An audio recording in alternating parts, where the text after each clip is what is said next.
Hey, hey, hey, happy Thursday. I've been asked to kind of go over the features and the perks of Lean on Laurel.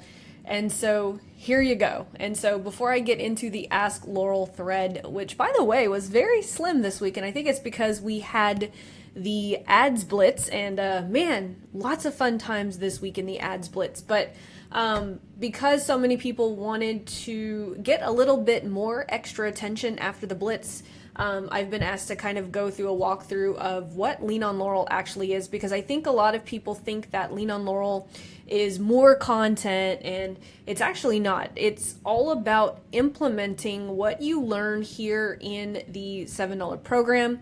It's about implementing what we go through in the ads blitz, and Lean on Laurel is more of an implementation program. It's more like me and you tag teaming your entire strategy together. And it's not just about ads, because ads are just one piece of the entire sales and marketing system that you actually need in order to make sure that you are building a marketing system that has longevity, not just short tactics that are going to need to be updated on a regular basis, okay? Now, if you want to actually see why my Lean on Laurel students get really great results, some as high as 30 to 40 ROAS, go ahead and watch this video right here. Just go to adswithlaurel.com. But basically, it's very strategic and tactical. This includes the funnel training, offer optimization and validation, copywriting. I will say this, most of the students who are in Lean on Laurel, they feel like I am more of their copywriter than anything else, which I'm totally happy to do because content is my heart and soul. I love doing content. And it's all about putting together the ad strategy and the organic content. But the features that students love the most are the daily support through Voxer. And so this doesn't, because there's so many people who don't want to sit and wait on a Zoom call for their question to be answered. They don't want to wait until I do the Ask Laurel thread. Like, people just want to pick up their phone and ask me a question and get an answer. And so we do offer Voxer. I do weekly copy audits, so like if there's copy that's not working. But I will say this, students are able to send me short copy in Voxer, and I'm able to help them with a piece of copy every single day. There are certain guidelines, obviously, but I just love that program so much. Weekly ads manager audits, so I actually have your ads manager inside my business manager. And so if you just need support, like, hey, Laurel, like, I placed this ad, I'm not sure if I did it right. Can you go in and check it for me? Hey, Laurel, there's something going on with my ads. I'm not sure. Can you have a peek inside my campaign? So like I said, it's more of a tag teaming effort more than, oh, you're just going to learn a whole bunch of other content. And then obviously, if you need Zoom calls, we've got Zoom calls, we've got workshops. My mentor, Nick Peterson, and I do a lot of workshops as a little bonus for Lean on Laurel students, but it is a super high touch one-on-one program that has some group elements to it, like the workshops and stuff like that. But if you liked what we did in the Blitz, that is essentially Lean on Laurel with the addition of Voxer and getting access to me. So if you want to get on the list, it's adswithlaurel.com. In the months of September, October, November, I will say this, it will be the absolute best months to be inside Lean on Laurel, especially if you want to book more calls, because in September, October, and November, I am going to be reshooting the entire Discovery Call Accelerator course.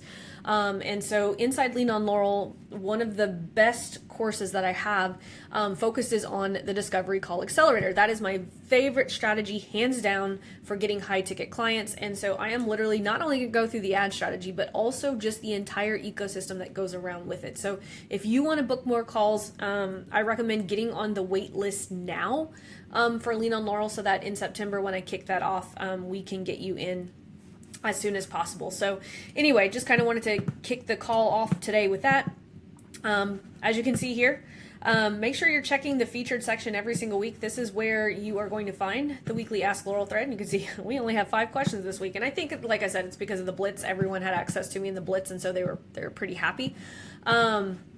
And we're always going to post the replays of the Ask Laurel thread right here in the featured section as well. And make sure you're just going through the rules, right? I just literally had to deny a post because someone's like, can someone just explain to me what a conversion multiplier is? I don't want to watch the training. Yeah, that's not going to get approved, buddy, because we have certain rules here. And if you guys are not aware of our engage the field rules, I highly recommend reading the rules right here inside the featured section on how to engage the field and how to properly use the Facebook group. We are not going to do the work for you. That is not the kind of membership I want, and I know that's not the kind of support you guys want. And yeah, everyone's got to do the work. So I'm going to go ahead and I'm going to dig into this week.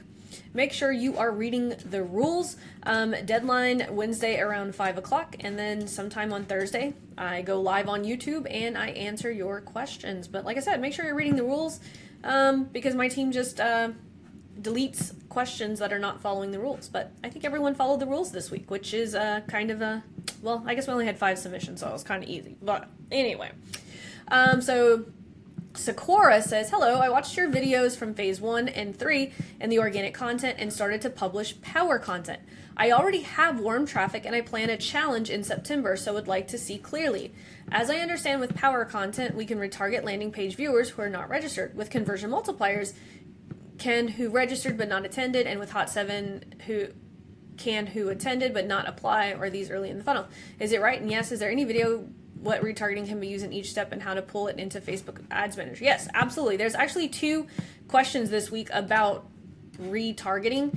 And so if you go into phase 1, retargeting is right here where it says adding content for warm traffic. And I do go over inside the Ads Manager how to actually do that. And then if you go into phase 3, launching a funnel, which it sounds like you're launching a challenge funnel, here is the Hot 7 ad sequence that you're going to use right here. Let's see. Anch says, hey, Laurel, I hope you and Christina are doing super awesome. Thank you very much. We are. I want to target CEOs in the UK for fitness and weight loss using layered targeting, but the Facebook says the audience size is less than 1,000 people, which seems too small. Should I go with lookalike audience where I can upload? So what I would suggest here is using Advantage Plus audience and then plugging in the CEOs. We've had to do this, and we've tested this a lot with very specific niches like job titles, and Advantage Plus with the job titles is working like a freaking rock star right now. But yes, you can go with lookalike audiences, obviously, but I would definitely try job title CEOs with Advantage Plus audience. I think you're going to like it. But like I said, ad accounts work differently between people, but I have not had Advantage Plus not work for these super narrowed niches that require job titles. That is mostly how we're using Advantage Plus is when it comes to the actual job titles. It's been super helpful. Let's see. Christina says, hey, Laurel, I'm in phase 1 and my audience is parents of students in the US taking chemistry and parents of students in international schools worldwide taking IG. Well, they're taking chemistry. I'll just say that. I've launched power content and conversion multipliers and started optimizing the flywheel. See the image attached below containing my stats for the ads. Most of the ads are within KPI, but I'm not getting comments and conversations. Most of the few comments I get are bots and emojis. Given the situation and the fact that I have thousands of people in the warm stack, see the attachment, I would like to start some retargeting ads to get people to book a call or sign up for a workshop. School started already, and I need to start some ads to get to speak to parents now.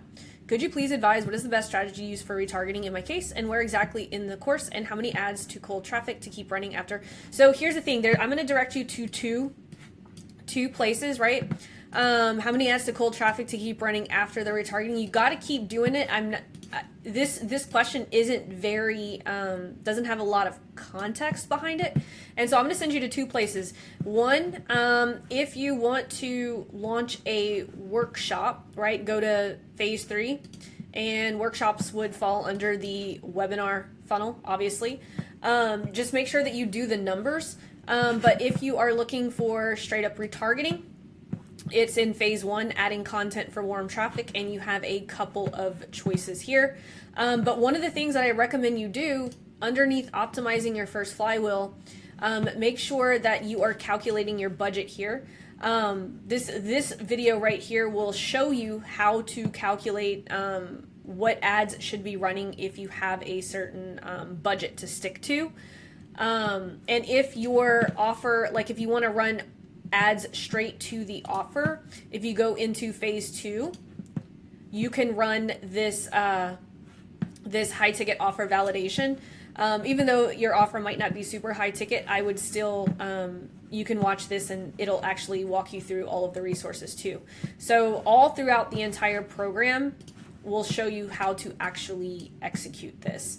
But the first thing is get your budget under control. So go to your optimizing the first flywheel and yeah, make sure that you're doing this, because a lot of you guys are not optimizing your flywheel. You're just letting it run. But right here, this optimizing your first flywheel, this video right here is super, super important, because it's actually going to show you how to do the math. Because a lot of you guys aren't doing the math. You're not optimizing. You're putting the flywheel up there, but you're not optimizing. And I'm not saying that's your case, Christina. I just want to make sure that everyone knows how to actually optimize it so that it fits your budget, so that we don't want anyone going over budget. So if you want to run the retargeting ads straight to the offer without a funnel, go to phase 2, high ticket offer validation. But if you want to do a workshop funnel, that would be the webinar VSL funnel here. Make sure you do the math on that though. Let's see. Andre says, love the ad blitz. Thank you so much. You outperformed yourself. Aw, made my day. If that is possible, could I ask you for feedback for my value bomb reel based on the blitz? Absolutely. Let's take a look at this. Are your guest appearances leaving the problem? Okay. So I'm going to point out a couple of positives here because I love this. So she has this front and center 30% increase in client inquiries from guest appearances. And then she's got the captions above her chest because down here, that's where Instagram graphics and stuff would cover. So make sure, like, this is a lot of positives, Andrea. So I'm going to go ahead and restart this. 30% increase in client inquiries from guest appearances. I like this. Are your guest appearances leaving you with crickets instead of clients? The problem might be actually the call to action or lack thereof. With our call to action mastery guide, you learn how to craft a compelling call to action that increases your clients' inquiries by 30% or more. And you can start seeing results in as little as one guest appearance. Want the guide? Drop me the word CTA under here and I'll send it right over to you. So a couple of things. You keep looking away. It's super distracting, and so it tells me that you're probably maybe a little not confident in what you're talking about. That's just kind of like the energy that's coming towards me. And so and here's a big thing that a lot of people tell me is if they're watching these videos and the person doesn't look like they know what they're right? Because if we're experts, we should just be able to say what we need to say, right? We shouldn't have to use a script, especially for some of these short videos. And so I have been told that if it looks like you're reading, it is a complete turnoff. A couple of other things too is I don't know if I want a guide, a call our call to action mastery guide. I do think that there's some really cool elements here. It's like how to get, so also you're using kind of really fancy language, 30% increase in client inquiries from guest appearance. Like, I would be a little bit more straightforward. Like, look, are you doing podcast episodes and it's not leading to clients? Drop a line below this video because I will give you an exact script on what to say on your next appearance that will almost guarantee you will get at least one person reaching out saying, hey, I want to work with you. Do you want that script? Drop a line below, right? See how script sounds so much better than call to action mastery guide. So hopefully that gave you some good language there, Andrea. But what I said, like, I love the visuals that are going on here. It looks super clear, but I think just using clearer language, like I just gave you that example, I think you'll go further. Call to action mastery guide. You'll go further with that. Let's see. Jennifer says, I am currently in phase 1, although have already worked through and replaced my power content conversion multipliers with better performing ads, beating the KPIs. Way to go, Jennifer. See, Jennifer listened and she watched this optimizing the first flywheel, and that is exactly what she did. So, Jennifer, if I could give you a high five right now, I'd be giving you a high five. As a matter of fact, I just gave myself a high five for you. I am now wanting to retarget with middle of funnel ads as per the program. Is it better to boost post as middle of funnel ads or create a middle of funnel campaign and then add new? So in this training right here, I show people so it's in the adding content for warm traffic. I think I show both ways. There's not one way that's better than the other. The only downside to creating it as a campaign is you have to set a start date and an end date, whereas with a boosted post it automatically expires. But I use both, and I don't find one to be better than the other one. So before we close this call, I do want to remind you guys that we do have an upcoming event next Thursday. Eve and Crystal will be here, and they have worked on some prompts to help you guys write better conversion multipliers, power content prompts, and they'll actually show you how to create multiple graphics in bulk using Canva. And by the way, I have been using their AI shortcuts, and it has made my workflow so much easier. And so highly, highly recommend that you guys put this event on your calendar. And anyway, I will see you guys next week.